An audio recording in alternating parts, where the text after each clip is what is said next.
Hello, beautiful soul, and welcome to the Little Reader's house. I'm the Little Reader, and you are in my house. Today we will be pleasantly accompanied by the sound of my beautiful neighbors who are enjoying the GODs. Not the gods, well maybe. They didn't tell me specifically, but I meant the great outdoors, right outside my window. It's lovely. I wish I could point you in that direction. But I suspect we'd get carried away. I'd have to take you on a tour. It would be a whole thing, maybe in the future. For now, we'll just let the sounds of their laughter trickle into our space as we ground ourselves and receive Spirit's message today. Now, for those newcomers, welcome. Thank you for sticking around thus far for nearly 1 minute. It's a pleasure to have you here. What do I mean when I say the message that's trickling in? It's a channeled message, dearie. And it's something that, as a channeler who spends much time quite literally sitting and doing absolutely nothing but listening, we start to get these trickles about ways that every individual who tunes into this video, it's not global, it's not broad, we can't go around and generally slap these things onto other people who aren't part of this momentary experience. It's for you, beautiful soul. The message is for you. And those who encounter this transmission receive this curated message from Spirit about how they can enhance the bliss and peace and love that they experience in their moment. Your moment, to be specific. So the purpose of all this, it's like a little tweet from the divine saying, hey,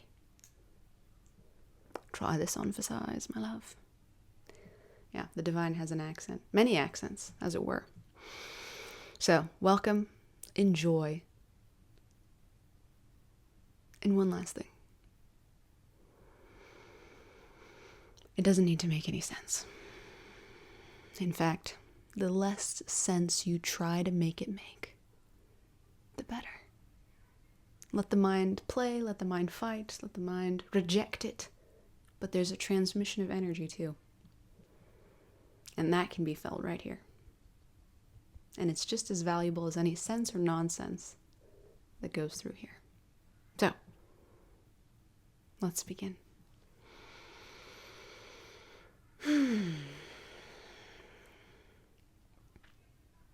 Today's message, already coming through prior to recording, so we won't receive it right at this moment. It was here before I even pressed that button. About superstition. Sweet, sweet superstition. Now, you might be familiar with a few different superstitions. Walking under a ladder, I think, is like a forbidden thing. You throw salt over your shoulder for something. Then there are sports superstitions. Always wearing the same hat. That's the only one I really know, but I'm certain that there are more. Those are some of our traditional superstitions. They're known. We laugh at them. They bring light into our life, okay? No one's taking those too seriously, and Spirit's not shining the big bright light of awareness on our fun, clever, non-emotional superstitions. Spirit is shining the great, bright spotlight of awareness on our hidden, incredibly precious, and somehow even unconscious superstitions. Those that we hold near and dear. Oh, there's the hair on the microphone. Not anymore. Those that we hold near and dear and don't even realize our warping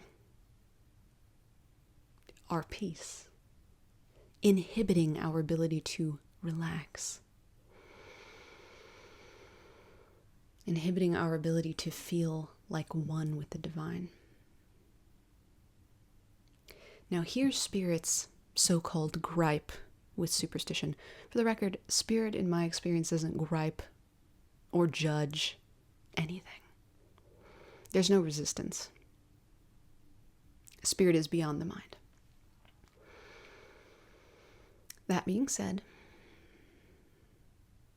Spirit's always inviting individuals to get closer and closer and closer to identification, away from the temporal, that which will pass and die, and toward the eternal, which is Spirit itself.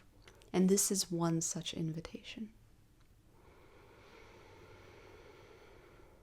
So, I amend my previous statement. It's not a gripe, my love.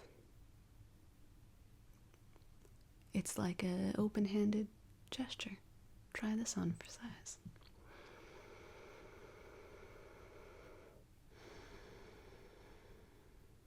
The way superstitions are adding to our separation from the divine, and therefore subtracting from our peace, our bliss, and our joy in the present moment,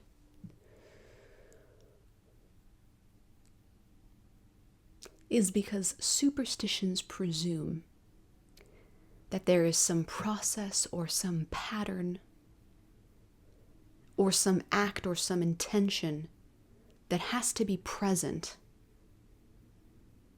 in order for us to get in good with God,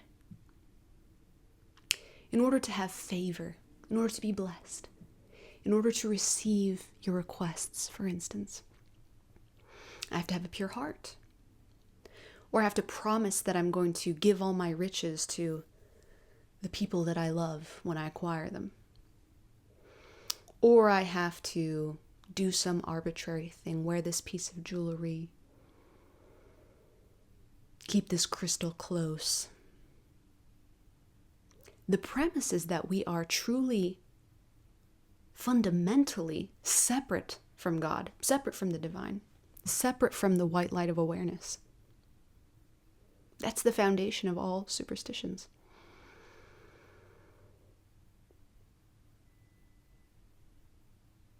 And Spirit is asking me to, no offense, but use a semi-melodramatic word that I wouldn't choose, but evidently it is apt,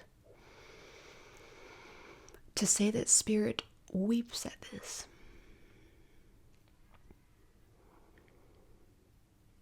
Well, in the end, Spirit just wants to be one. Spirit is all about intimacy with its creation, so the chasm of separation, when it widens,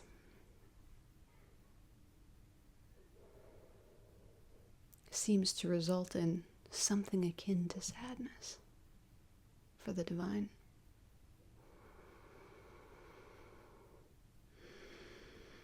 Spirit wants to close the gap.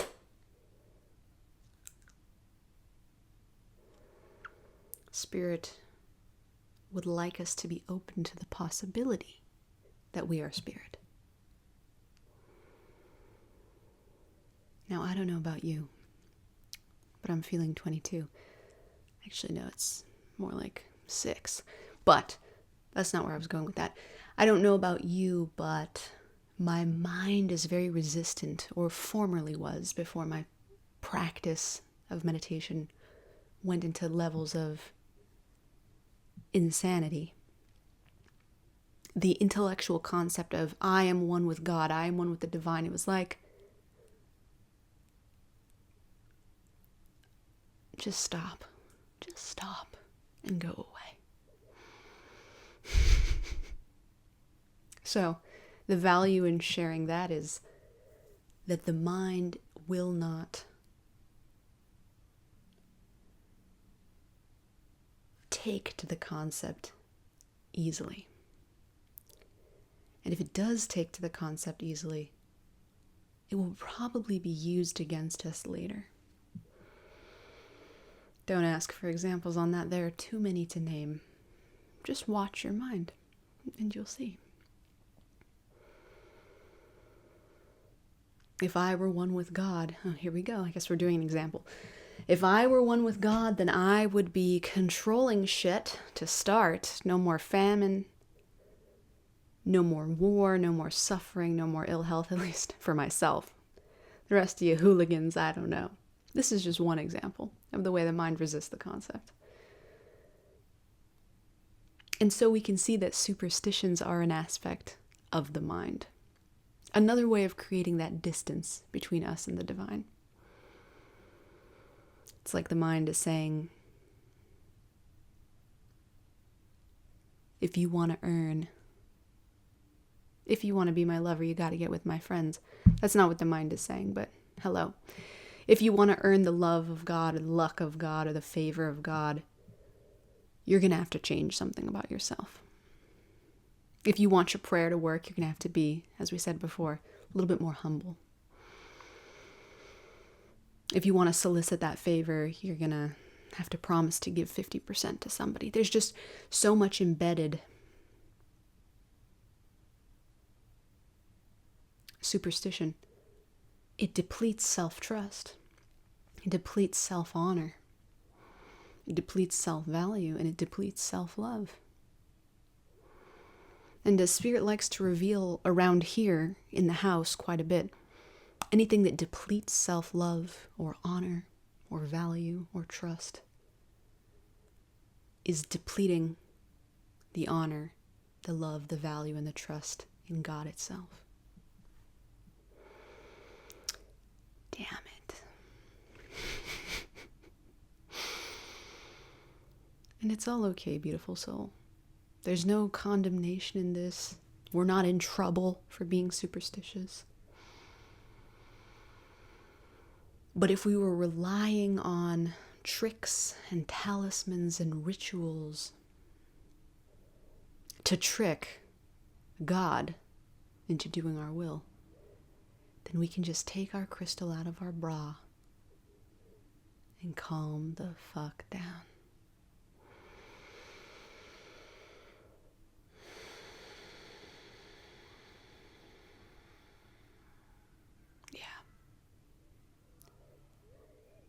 Spirit actually had no issue with that phrasing, so hey, I like it.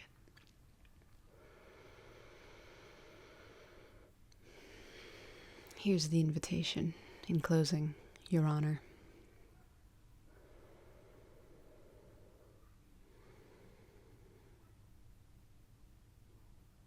We don't actually have to take the crystal out of our bra. Good news. Or out of our crotch, or wherever it's stored, you know. We could go there, but we won't go there now. And we can keep all of our rituals intact. We need not even judge them as silly or weird or anything useless or dumb. We don't have to put our tail between our legs and stop doing our favorite saging ritual every time our in-laws come to the house. No. The invitation is not to subtract, it's to add. To add something new. Can you add a practice, beautiful soul, to your life that empowers you to feel your proximity to the divine? Let me say that in a way that is viable. Can you add a practice to your life, beautiful soul? For example, a meditation practice. You knew that was coming, didn't you? The regulars know. Can you add a practice to your life that allows you to feel how close, how mother flip-flopping close you are to the divine? Let me make it a shade clearer still. Is there a moment that you can add to your daily life in which you practice feeling the divine within you?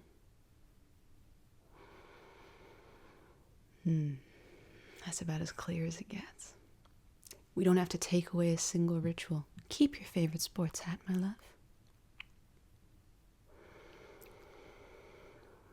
But can you add 20 minutes to your day to feel God right here? Or if you like to watch your mind, feel God right here. Or if you like to watch or be embodied, watch your body, be in it, some kind of sacred movement, feel God in here. And as you practice such a thing, you eradicate superstition from yourself effortlessly. If we give the mind the task of doing this and say, just change the belief, you know what to do. Shoot some holes in the evidence, bam, bam. Your superstitions never worked anyway. The Lakers still lost. Fix it. The mind doesn't work like that, deity. If it did, we'd all be perfect. Everything would be solved. We give the mind some tasks, mind figures it out, world peace like that. We're running patterns, baby. And patterns are not resolved in the mind because they're not made by the mind. They're just reflected by the mind. Shifting our awareness out of the mind as an identification. I am my thoughts, I am my beliefs, I am my superstitions. And shifting it to somewhere, for example, like the heart. Now that's the G changer, short for game.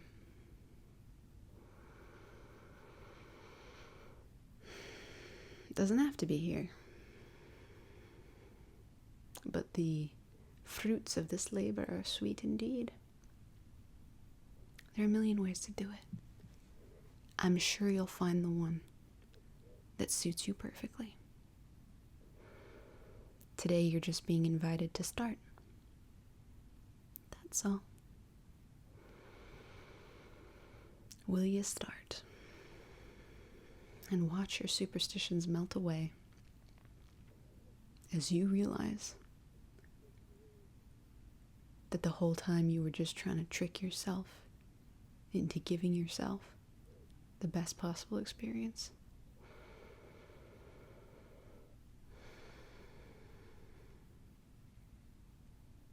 That's where we're leaving it today, beautiful soul. If you made it to the end of this video, thank you so much for being here. New or regular, it's an honor to have your presence and awareness. Please hit the shit out of that like button if you liked it. Comment if you hated it or if you loved it. Subscribe if you want a key to the Little Reader's House to come back anytime. And if you're really, really like feeling it in every cell and like the heart's tingling and stuff like that, we got so much more down below. A Patreon with a beautiful community. Opportunity at this time for one-on-one work with me.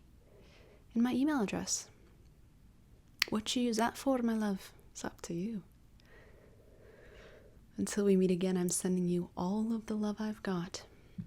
It's always more. It's never less. Because you are so very worthy of